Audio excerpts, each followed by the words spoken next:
Praise the lord. దేవునికి మహిమ కలుగును గాక.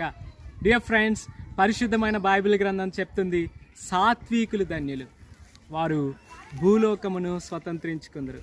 ప్రియులారా, పరిశుద్ధమైన బైబిల్ గ్రంథంలో యేసుక్రీస్తు ప్రభువారు సాత్వికులు. సాత్వికము అంటే ఏంటి మనకు తెలిసింది కాదు. పరిశుద్ధమైన బైబిల్ గ్రంథంలో సాత్వికం గురించి దేవుడు చెప్తున్నాడు.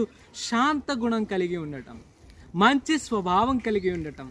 శాంత గుణం ఎలాంటి ఉపద్రవాలు ఎదురైనా కానీ, కష్ట పరిస్థితులు వచ్చినా కానీ, శ్రమలు వచ్చినా కానీ, ఒక వ్యక్తి మనల్ని కొడుతున్నా కానీ, ఒక వ్యక్తి మనల్ని దూషిస్తున్నా కానీ, ఒక వ్యక్తి మనల్ని నిందలు వేస్తున్నా కానీ, మనము శాంతంగా ఉండటం, నెమ్మళంగా ఉండటం, నెమ్మదిగా ఉండటం.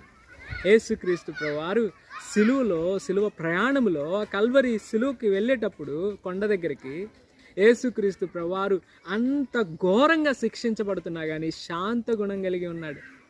ఎక్కడ ఆయన నోటిని పారేసుకోలేదు, ఎక్కడ ఆయన యొక్క శక్తుల్ని చూపించలేదు, అధికారాన్ని చూపించలేదు. శాంతంగా ఉన్నాడు, మంచి స్వభావాన్ని కలిగి ఉన్నాడు. దేవుడు కూడా ఆయన శాంత గుణం కలిగిన దేవుడు. అందుకే యేసుక్రీస్తు ప్రభువారు శాంత గుణం కలిగిన ఆయన. మన జీవితంలో కూడా మనం ఎక్కడా కూడా అశాంతితో బ్రతకూడదు, చెడు మనస్తత్వంతో ఉండకూడదు. యేసుక్రీస్తు ప్రభువారి వలె శాంత గుణంతో ఉందాం, సాత్వికంతో ఉందాం. అందుకే యేసుక్రీస్తు ప్రభువారి గురించి ప్రపంచమంతా తెలియబడుతుంది. ప్రతి దేశం యేసు ప్రభువారు తెలియని మనిషి లేకుండా జరుగుతుంది. చూడండి, మనము కూడా సాత్వికంగా ఉందాం. మనమున్న ఊరు, మనమున్న మండలం, మనమున్న దేశం, మనమున్న ప్రపంచం మొత్తం మనం భూమిని స్వతంత్రించుకుంటామంట. యేసు ప్రభువారు చెప్తున్నారు. మన ఎదుట సాక్ష్యం యేసుక్రీస్తు ప్రభువారు.